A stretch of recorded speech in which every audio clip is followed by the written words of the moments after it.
Today, we are going to talk about magnetic resonance guided focused ultrasound, that is MRgFUS guided lesioning for Parkinson's disease in specific. So, what we are going to cover in today's talk is about what is this MRgFS, what are the current indications, and what is the role of MRgFUS for Parkinson's disease in specific, its advantages, limitations, and finally we conclude with a nutshell of the understanding. Lesioning is a type of damaging to the part of the brain, and these process of damaging or the issue damage which is caused to the tissue of the brain has led to a lot of understanding in neurology over many years. Lesions have been utilized for symptom localizations, or lesions have been utilized to treat some of the issues which have developed.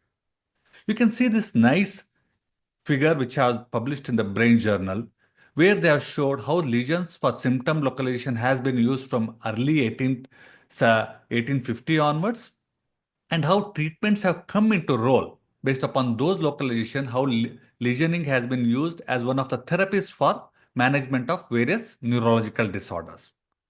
With advent of newer medications, with advent of newer imaging techniques, the lesioning surgeries have gone into a back step.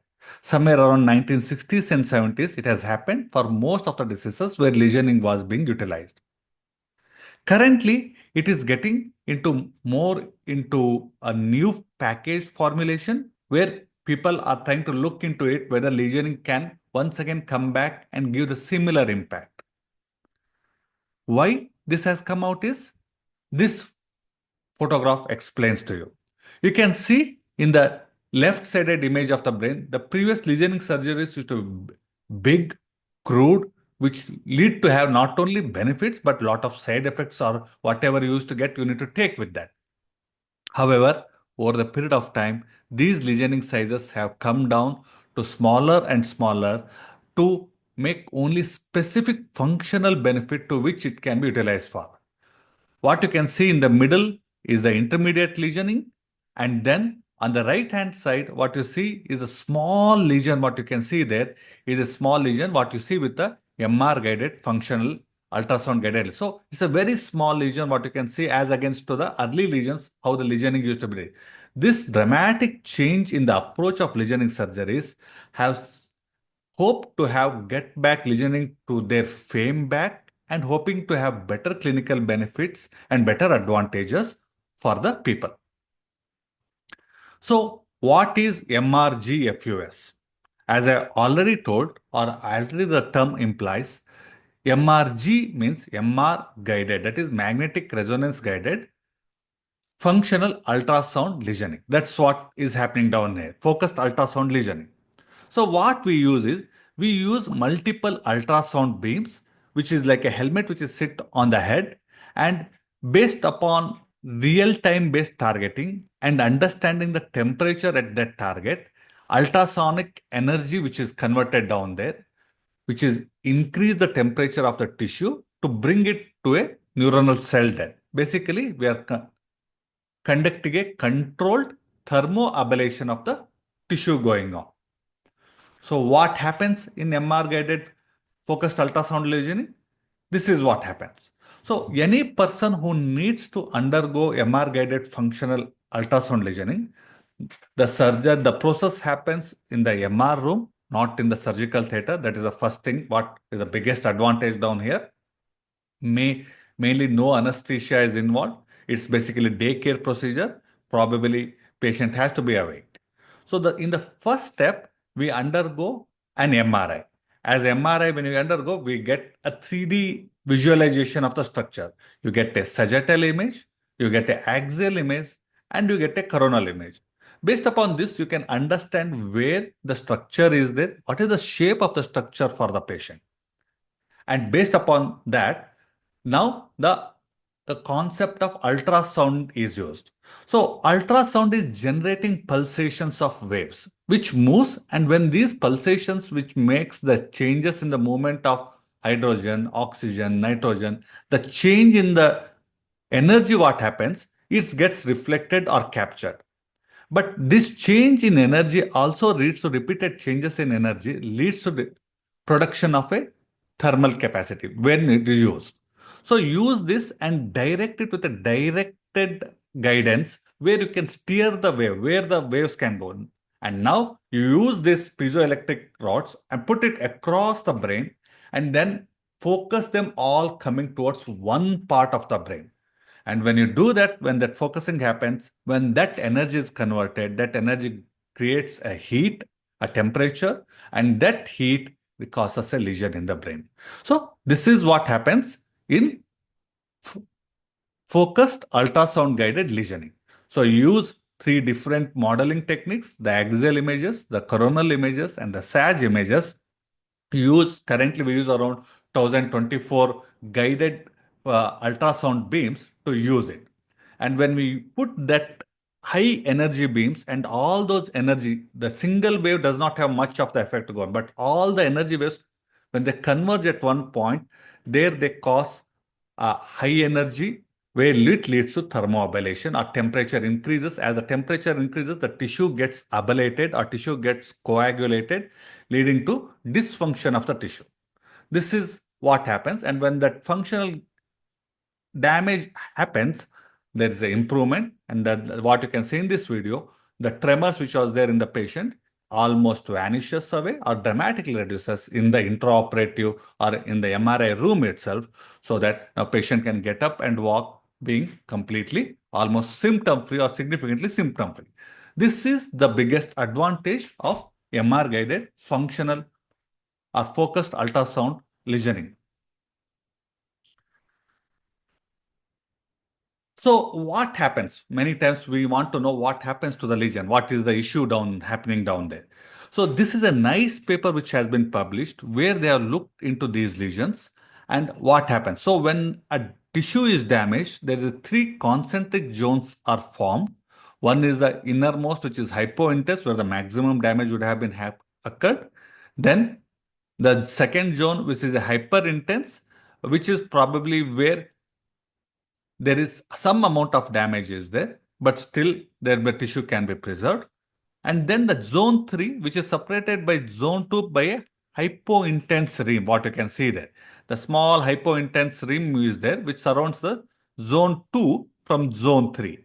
This is what you can see this. And this tissue, which is there on day 1, then over a period of time, 1 to 3 months, the cavity almost collapses down to minimal. Like what you can see this is a nice chart which has been provided where a lesion size about 8 to 9 millimeters over a period of 1 to 3 months drops down to less than half a millimeter in size. So basically a tissue damage has happened, which is not leaving a big residual issue, but tissue dysfunction which has been introduced by this damage remains more permanent. That is what has been depicted in this MR guided focused ultrasound lesion. This is what happens. So that's the reason we have least of the side effects, best of the benefits what you can get when people are using MR guided functional ultrasound lesioning. Hence, this has been extended to various neurological indications. There are so many non-neurological indications also, but in neurological indications, in movement disorders, it is used for essential tremors. It is used for essential tremors, psychiatric disorders, seizures, neuropathic pain. FUS is also used for considered being used for blood-brain barrier opening, such as brain tumor sizes, sometimes where the medications has to be delivered to a specific part of the brain or specific part of the tissue. This is where it is being utilized as such. We'll not divulge into all these things. We'll specifically talk about Parkinson's disease and how the role of MRgFUS for Parkinson's disease is changing for management. The first publication for MRgFUS came in 2014 for Parkinson disease, and after that, a major randomized control trial which was published in 2017 by 2017, and then later on, the multiple studies have come out, and then meta-analysis have been published till now, which shows the importance of this procedure and understanding of this procedure for utilization in Parkinson's disease. Similar to other Parkinson's disease surgical targets, all the targets have been utilized for management of Parkinson's disease using MRgFUS. These includes globus pallidus interna, pallidothalamic tract, ventral intermediate nucleus for only for tremors, subthalamic nucleus has been considered and been done. There have been multiple studies which have been done, and this nice meta-analysis which was published in 2023, which shows that there have been 20 studies which have been worked on this, and about 18 are prospective studies, which cumulatively account for around 258 patients. Most of these studies are unilateral ablations, that is 17 studies, which includes WIM 11 studies, PTT 4 studies, or ST and GPI 2 each. And then we have bilateral pallidothalamic tract surgeries in three studies. In all these studies, there is unequivocal, clear benefit after this MR-guided functional ultrasound-based lesioning surgeries, and the benefit persists at 1 month, 3 months, 6 months, and 12 months. It has been noticed that tremors get more beneficials and followed by bradykinesia to some extent. But smaller effect on stiffness, that is rigidity, and axial features have been noticed based upon this meta-analysis. The same meta-analysis, I'm just quoting out the important articles which have been published from 2014 to till now. This forest graph plot shows what type of symptoms were improved, how long these benefits persisted. You can see that at a gap of around 1 month, 3 months, 6 months, and 1 year post MR-guided focused ultrasound lesioning treatment, the benefits were persistent, and you can notice that there has been consistent improvement on the side where the surgery was conducted. People have also tried to look into it because many times lesioning surgeries is not utilized for subthalamotomies, mainly because of the smaller in nature structure and more propensity to cause more unwanted side effects because of the traditional lesioning has a capacity to produce more bigger lesion, which has more detrimental outcomes in subthalamic or subthalamotomies. MR-guided functional ultrasound lesioning has advantage here being that it's a very small lesion what causes, and people have tried to exploit this and to see how it works out. It clearly shows that subthalamus nucleus lesioning surgeries have much more clinical benefit as against globus pallidus internus lesioning surgeries. But future bigger studies are required to see how they present to each other and in relation to complications and relation to side effects, what can be noticed down there. So we understood the surgery, we understood for what it is done, and we know that it has consistently given benefit based upon the current published literature. But what are the adverse effects or the risks?